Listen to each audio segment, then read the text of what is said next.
तो गाइस अगला हमारा टॉपिक बनता है यूजेस ऑफ ग्राम स्टेन कि ग्राम स्टेन की क्या यूजेस हैं।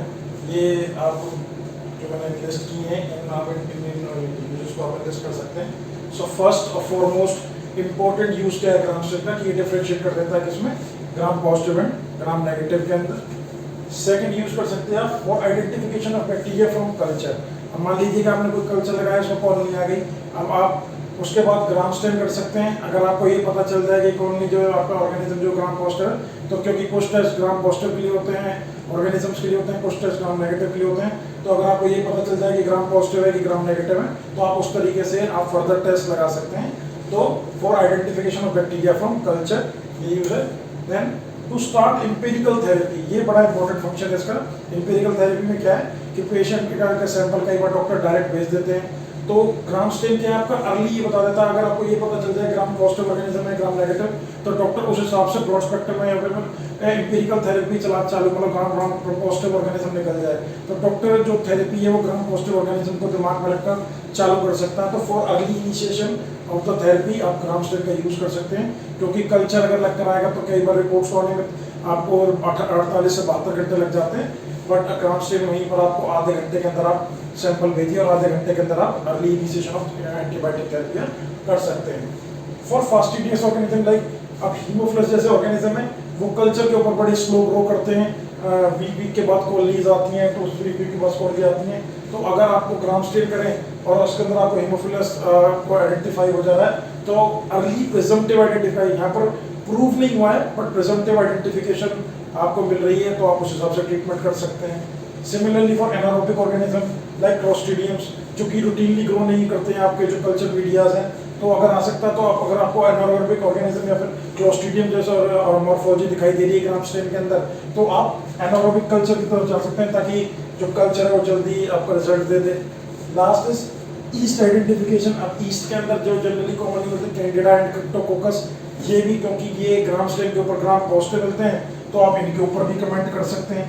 दूसरा tissue invasion and prognosis in Candida के केसेस के अंदर आप क्या बता सकते हैं, कैंडिडा के अंदर अगर आपको सूडो हाइफे फॉर्मेशन बहुत ज़्यादा दिख रही है, तो सूडो हाइफे फॉर्मेशन अगर कैंडिडा के अंदर बहुत ज़्यादा दिख रही है तो इट डिनोट्स कि टिश्यू इन्वेजन ज़्यादा हो रहा है, तो उसके ऊपर भी आप कमेंट कर सकते हैं। तो these are the various uses of gram stain जो आपको पता होना चाहिए। तो चलिए गाइस, आज फिर हम आज अपने लास्ट टॉपिक की तरफ पढ़ चुके हैं। तो लास्ट टॉपिक क्या है हमारा, लिमिटेशंस ऑफ ग्राम स्टेन और मॉडिफिकेशंस ऑफ ग्राम स्टेन। तो पहले लिमिटेशंस बात है, लिमिटेशन ऑफ ग्राम स्टेन, क्या ग्राम स्टेन की कोई खामियां हैं, तो आप इन पॉइंट्स को एनलिस्ट कर सकते हैं। सबसे पहला है it do not stain intracellular bacteria. तो क्योंकि ग्राम स्टेन आपका सेल वॉल मेडिएटेड ज़्यादा है, तो जो ऑर्गेनिजम्स लाइक माइक्रोफेज के अंदर फॉर एन एग्जांपल क्लेमाइडिया, वो जो इंट्रासेलुलर ऑर्गेनिज्म है ये उनको स्टेन नहीं कर सकता, तो ये इसकी खामी है। दूसरा क्या है, organism load should be 10⁴ to 10⁵ organism पर मिलीलीटर। इसका मतलब अगर आपका जो स्पेसिमेन है अगर उसमें इतने बेसिलाई लोड से कम अगर बैक्टीरिया है तो वो ग्राम स्टेन पर नहीं देखा जा सकता, चाहे बेशक ऑर्गेनिज्म प्रेजेंट भी हो, तो भी नहीं देखा जाता। एक तरीके से इसकी सेंसिटिविटी इतनी है, तो इतना ऑर्गेनिज्म लोड प्रेजेंट होना ही चाहिए तभी आप ग्राम स्टेन पर देख पाएंगे, तो ये भी एक इसकी खामी है। Third is do not stain those like cell wall. तो ऐसे ऑर्गेनिज्म जिनकी सेल वॉल ही नहीं होती तो वहां पर ग्राम स्टेन कैसे काम करेगा, तो उनको ये स्टेन नहीं कर सकती। एग्जांपल के लिए एग्जांपल क्या पुट करेंगे, माइकोप्लाज्मा आप एग्जांपल पुट कर सकते हैं कि माइकोप्लाज्मा ऐसा ऑर्गेनिज्म है जिसके पास इट लैक्स सेल वॉल, तो उसको ग्राम स्टेन से आप नहीं कर सकते। Now fourth it is not useful for organism with insufficient dimension.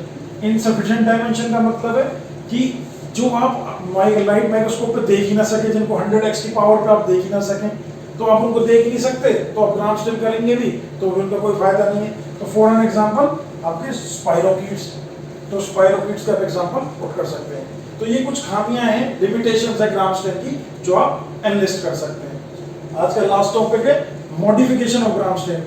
तो मॉडिफिकेशन की जरूरत क्या है कि हर ऑर्गेनिज्म के लिए आप एक ही तरीके की ग्राम स्टेन यूज नहीं कर सकते हैं, तो डिफरेंट साइंटिस्ट ने कुछ ना कुछ या तो कोई भी किसी भी स्टेप्स को अलग तरीके से किया, तो वो उनके नाम से जाना गया, अलग अलग साइंटिस्ट के नाम से जाना गया। तो ये इतना इंपॉर्टेंट नहीं है, बट आपको ये मतलब मोर देन 20 टाइप्स हैं, बट आपको मेनली जो 5 बहुत फेमस है वो आपको याद रखनी चाहिए, आपको नाम या फिर ये एग्जाम से पहले भी आप एक बार रीड कर सकते हैं। तो मैं मेन जो है वो लिस्ट कर दे रहा हूँ, आप उनको देख सकते हैं। तो जो फेमस है first is Kopeloff and Beerman's modification of Gram stain. तो क्या मॉडिफाइड हुआ इसके अंदर? तो इसके अंदर दो मॉडिफिकेशन चीज गई। जो नॉर्मल प्रोसीजर हमने पढ़ा है उसमें प्राइमरी स्टेन में यहाँ पर मिथाइल वायलेट यूज किया गया है क्रिस्टल वायलेट की जगह, और दूसरा काउंटर स्टेन के अंदर जहां हम सेफ्रेनिन यूज करते थे वहां यहाँ पर क्या यूज किया गया है? बेसिक फुक्शिन यूज किया गया है। तो ये दो मॉडिफिकेशन किसने दी? साइंटिस्ट ने, Kopeloff and Beerman's. Now then there is Preston and Morris modification. यहाँ पर क्या मॉडिफाई किया गया है? जनरली हम डीकलराइजर क्या यूज करते हैं? या तो हम एसीटोन यूज करते हैं या इथाइल अल्कोहल, बट यहाँ पर डीकलराइजर क्या यूज किया गया है? आयोडीन एसीटोन आपका डीकलराइजर की तरह यूज किया गया है। तो इसका नाम दिया गया प्रेस्टल एंड मॉरिस मॉडिफिकेशन। नाउ दो जो क्वेश्चन की तरह पूछे जाते हैं, व्हाट इज जेनसन्स मॉडिफिकेशन, या फिर अगर क्वेश्चन ये पूछते हैं एग्जामिनर्स कि ऐसी मॉडिफिकेशन बताइए ग्रामस्टेन की जो कि मेनिंगोकोकाई या गोनोकोकाई के लिए यूज हो जाए, तो उसके लिए एग्जांपल आपको उसका आंसर क्या आएगा? Jensen's modification. तो इसके अंदर क्या मॉडिफाई किया गया है? फर्स्ट ऑफ ऑल जो डीकलराइजर है आपका वो एब्सोल्यूट अल्कोहल यूज किया गया है। देन न्यूट्रल रेड आपका काउंटर स्टेन की तरह यूज किया गया है। तो जहां हम सेफ्रेनिन यूज करते थे नॉर्मली, यहाँ पर न्यूट्रल रेड को काउंटर स्टेन की तरह यूज किया गया है। तो आपको याद रखना जेनसन आप किसके लिए यूज कर रहे हैं? For gonococci and meningococci. Then last is अगर कोई कहे कि टिश्यू सेक्शंस के अंदर क्या ग्रामस्टेनिंग हो सकती है? हो सकती है। तो कौन सा modification? V-Guard modification is only for tissue section staining. तो यहाँ पर क्या मॉडिफिकेशन किया गया? नॉर्मल डीकलराइजर हमारा क्या था? Ethyl alcohol. यहाँ पर क्या यूज किया गया? एनालिजाइलॉल। एनालिजाइलॉल। सो आप इस तरह से याद रखते हैं कि tissue staining tissue section staining के लिए क्या कौन सी मॉडिफिकेशन यूज हो रही है? वीगार्ड एंड मेनिंगोकोकाई के लिए आपकी जेनसन्स, अनदर सा कोपेलॉफ बियरमैन एंड प्रेस्टल एंड मॉरिस। आप नीचे देखेंगे मैंने एक नाम लिखा है हकर्स मॉडिफिकेशन।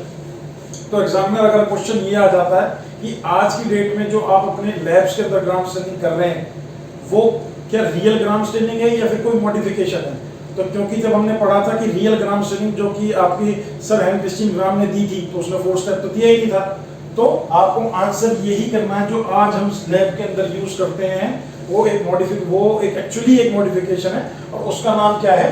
Hawkers modification. तो आपको एग्जामिनेशन को आंसर क्या करना है? सो आज आप कौन सी ग्राम स्टेनिंग यूज कर रहे हैं लैब के अंदर अपने? तो we are using Hucker's modification. These are some of the modifications of gram stain. So guys अब हम अपने वीडियो के लास्ट सेक्शन में पहुंच चुके हैं। तो देयर आर सम क्वेश्चंस जो कि पूरे लेक्चर के दौरान मैं नहीं बता पाया, तो मैं वो अभी डिस्कस करना चाह रहा हूँ। So question what are gram variable bacteria, वो क्यों बन रहे हैं? तो ग्राम वेरिएबल बैक्टीरिया कौन से हैं? ऐसे बैक्टीरिया जो कि ग्राम पॉजिटिव भी दे सकते हैं, ग्राम नेगेटिव भी दे रहे हैं। कभी आप ग्राम स्टेनिंग कर रहे हो तो ग्राम पॉजिटिव आ जा रहे हैं, कभी ग्राम स्टेनिंग कर रहे हो तो ग्राम नेगेटिव आ जा रहे हैं। तो वेरिएबल है और ऐसा क्यों हो रहा है? तो अगर कोई क्वेश्चन पूछ ले तो फर्स्ट ऑफ ऑल अगर आपको ऑर्गेनिज्म के एग्जांपल पुट अप करने पड़ जाए तो what are gram variable bacteria, तो एग्जांपल के तौर पर आप एक्टिनोमाइसीस, माइकोबैक्टीरियम, प्रोपाइनोबैक्टीरियम, ये आप एग्जांपल पुट कर सकते हैं। एंड व्हाई ऐसा क्यों हो रहा है? तो इसके एग्जाम आप 3 कारण पुट सकते, मुख्य कारण पुट कर सकते हो। फर्स्ट ऑफ ऑल कि ऐसे जो ग्राम वेरिएबल ऑर्गेनिज्म होते हैं वो अपने सेल डिवीजन के टाइम पर क्या करते हैं? सेल डिवीजन के टाइम पर जो अपनी जो सेल वॉल है वो आप अपनी cell wall breakage of cell wall हो जाती है ऑर्गेनिजम्स के अंदर, या फिर सेल डिवीजन स्नैपिंग हो जाती है, जिनके कारण ये ग्राम वेरिएबल रिजल्ट देखते हैं।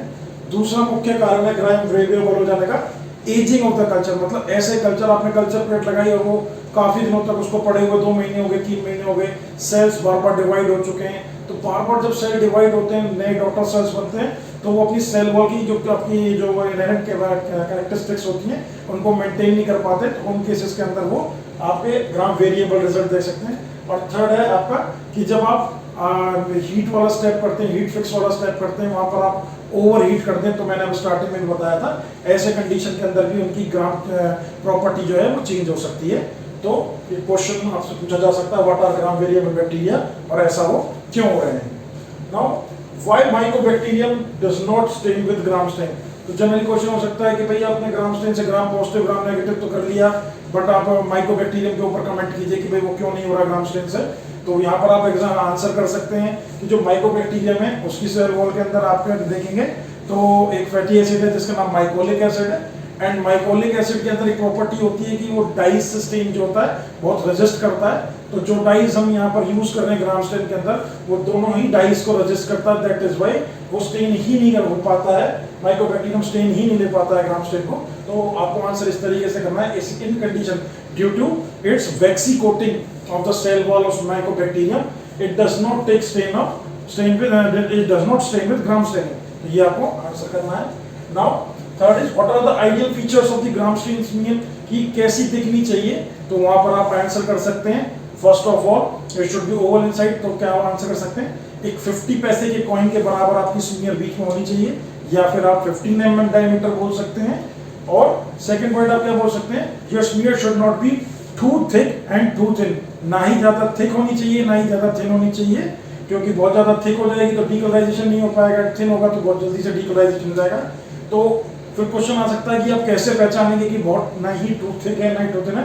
तो इसका आंसर है you should be able to read a newspaper after placing the slide in front of it. तो अगर आप स्लाइड रखें उसके पीछे आप न्यूज़पेपर रखें और उसके बाद भी अगर आप न्यूज़पेपर की रीडिंग कर पा रहे हैं तो दैट इज, इसका मतलब आपकी जो स्मीयर बनी है वो एप्रोप्रिएट इन नेचर है। So these are the ideal feature of gram stain smear. Now मैंने अपने इस वीडियो के अंदर शुरू से लेकर आखिर तक from theory point of view and practical point of view से ग्राम स्टेन को कवर करने की कोशिश की है। और अगर आप ये जानना चाहें कि मैंने ये अपने लेक्चर जो मैं आज आपको वीडियो में बता रहा हूँ कि मैंने कहाँ से रेडी किया, तो मैंने mainly basically Apurva Shastri text book for MBBS course के लिए उसको यूज़ किया है, कॉनमेंट 7th एडिशन को यूज़ किया है, and American society of microbiologist conference for under graduate educators site को भी यूज़ किया है। इन सबको यूज़ करते हुए मैंने अपना लेक्चर प्रिपेयर किया है। और अगर आपको मेरा जो मेरी बनाई गई वीडियो जो मेरा बनाया गया कंटेंट आपको अच्छा लग रहा है तो आप मेरे चैनल को लाइक और सब्सक्राइब कर सकते हैं, जिससे ज़्यादा से ज़्यादा मैं आगे आपके सामने और वीडियो ला सकूं और इसी तरीके का कंटेंट आपको दे सकूं। Thank you very much. और मेरी वीडियो को अच्छा बनाने के लिए आपको अगर इसके अंदर कुछ इंप्रूवमेंट या मेरे वीडियो के अंदर कुछ कमियां भी लगें तो आप अपने सजेशंस कमेंट बॉक्स के अंदर लिख सकते हैं। Thank you very much.